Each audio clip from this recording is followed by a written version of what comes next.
Assalamualaikum warahmatullahi wabarakatuh. Selamat pagi anak-anak. Apa kabar hari ini? Alhamdulillah baik ya. Di sini di kelas 4 ada yang tidak hadir. Hadir semua. Di kelas 5 bagaimana? Ada yang tidak hadir? Hadir semua. Alhamdulillah ya, kita semua diberi kesehatan untuk bisa berkegiatan belajar di kelas ini. Nah, sebelum melaksanakan kegiatan belajar, kita berdoa dulu ya. Doa akan dipimpin oleh salah satu dari siswa kelas 5. Silakan Rizky untuk memimpin doanya. Doa mulai. Doa selesai. Nah, untuk kelas 4 di sini, siapa yang tahu sumber energi alternatif yang ada di lingkungan kita? Ada yang tahu? Oh, tidak tahu ya. Tidak apa-apa ya. Nah, kegiatan pada hari ini kelas 4 akan mempelajari menganalisis sumber daya alam yang akan atau yang bisa dimanfaatkan sebagai sumber energi alternatif. Contohnya angin, matahari, air, panas bumi, bahan bakar organik, dan nuklir dalam kehidupan sehari-hari. Sedangkan di kelas 5 kalian akan mempelajari, kalian mengamati dan dapat mengenal nilai-nilai luhur Pancasila yang berkembang di masyarakat dengan penuh kepedulian.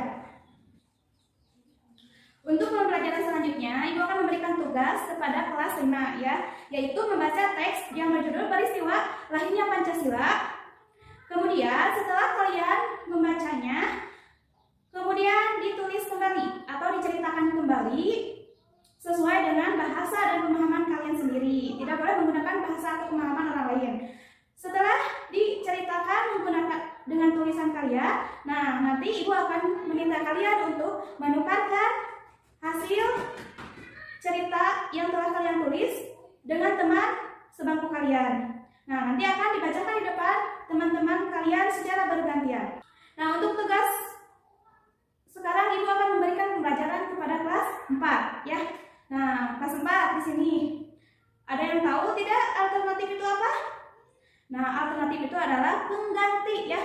Kalau seandainya sumber energi alternatif berarti sumber energi pengganti dari yang aslinya.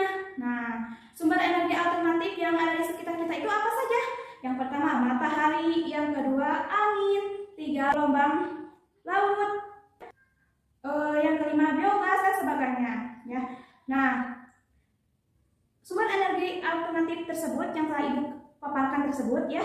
Nah, itu adalah sumber energi yang dapat diperbaharui. Sedangkan sumber energi alternatif ini adalah pengganti ketika sumber energi asli atau sumber energi tradisional yang berasal dari fosil-fosil tersebut seperti batu bara, minyak bumi, gas alam dan sebagainya itu akan habis dan tidak dapat diperbaharui. Maka kita sebagai manusia itu harus mencari alternatif lain agar sumber daya alam kita tetap gunakan untuk memenuhi kebutuhan kita.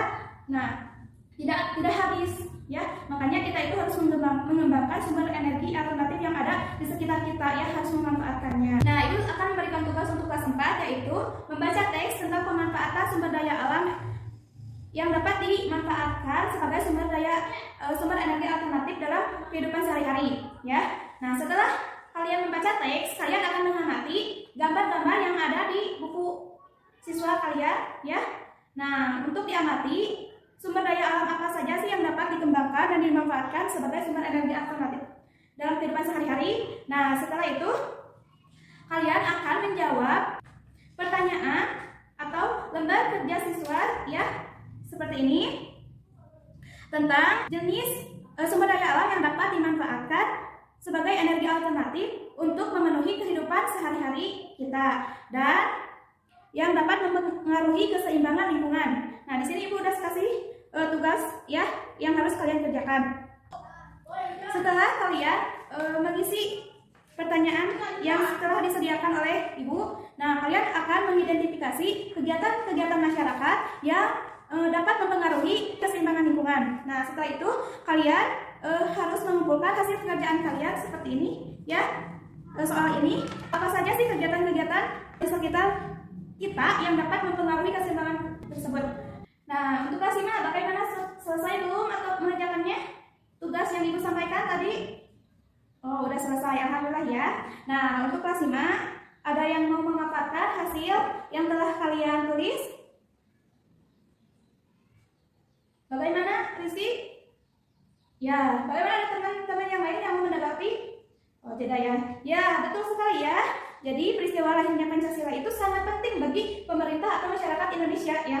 Karena Pancasila itu yang mengandung 5 dasar itu ya sangat diperlukan dalam kehidupan masyarakat Indonesia. Ya.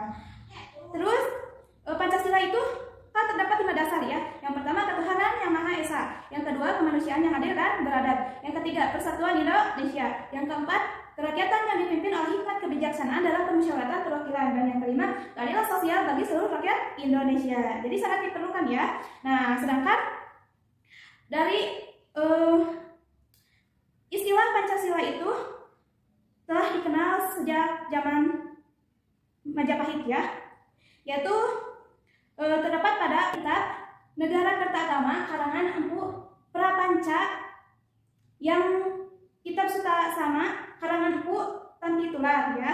Nah, karangan tersebut berarti berbatu sendi yang 5 dan pelaksanaan kesusilaan yang 5 tersebut ya. Nah, lahirnya Pancasila itu sangat penting dan sebagai dasar negara terjadi pada saat sidang DPU PKI, Badan Penyelidikan Usaha Persiapan Kemerdekaan Indonesia. Yang pertama, berikut usulan-usulan dasar negara yang disampaikan oleh 3 tokoh ya. Yang pertama adalah tokoh yang dari Muhammad Yamin. Yang kedua, tokoh dari Dr. M.R. Supratman. Yang ketiga, tokoh dari Insinyur Soekarno.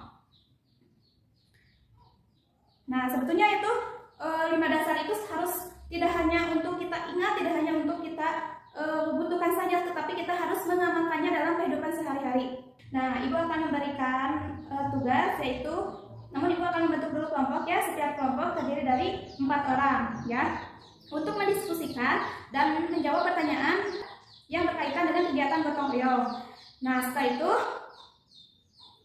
setelah menjawab pertanyaan yang telah Ibu berikan, setelah selesai ya, setelah didiskusikan, kalian harus menjawab sesuai dengan pemahaman kalian sendiri. Nanti kalian bagian setelah saya mengerjakan boleh dikumpulkan kepada Ibu agar Ibu nilai ya. Nah, oke, di sini siapa yang mau menyimpulkan kegiatan pelajaran pada hari ini? Bagaimana kelas 4, ada yang mau menyimpulkan? Ya, betul. Posisinya bagaimana, ada yang mau menyimpulkan? Ya, betul. Kita simpulkan bersama-sama ya. Hasil pembelajaran hari ini, manusia memerlukan sumber energi alternatif untuk memenuhi kebutuhan hidupnya. Energi ini bersumber dari energi yang dapat diperbaharui dan ada di lingkungan sekitar kita juga, seperti matahari, angin, air, gelombang laut, panas bumi, dan biomasa. Dan sebagai warga negara itu harus mengetahui dan mengamalkan Pancasila dalam keragaman budaya. Nah, dan pengamalan nilai-nilai Pancasila ini dalam kehidupan sehari-hari agar terciptanya persatuan dan kesatuan Indonesia. Kita seperti kerjasama, terciptanya kekeluargaan yang harmonis, tolong menolong, peduli dan terhadap sesama. Ya, alhamdulillah kegiatan belajar hari ini telah selesai. Ibu akan menilai hasil kegiatan belajar hari ini. Kemudian untuk mengakhiri pembelajaran hari ini akan ditutup dengan berdoa yang akan dipimpin oleh Rizky. Silakan Rizky untuk memimpin berdoa. Berdoa mulai. Berdoa selesai. Ya, terima kasih untuk kegiatan pada hari ini. Semoga kita dapat mengamalkan, memanfaatkan sumber daya alam yang ada di sekeliling kita dan mengamalkan Pancasila. Ya. Ibu akhiri, wassalamualaikum warahmatullahi wabarakatuh.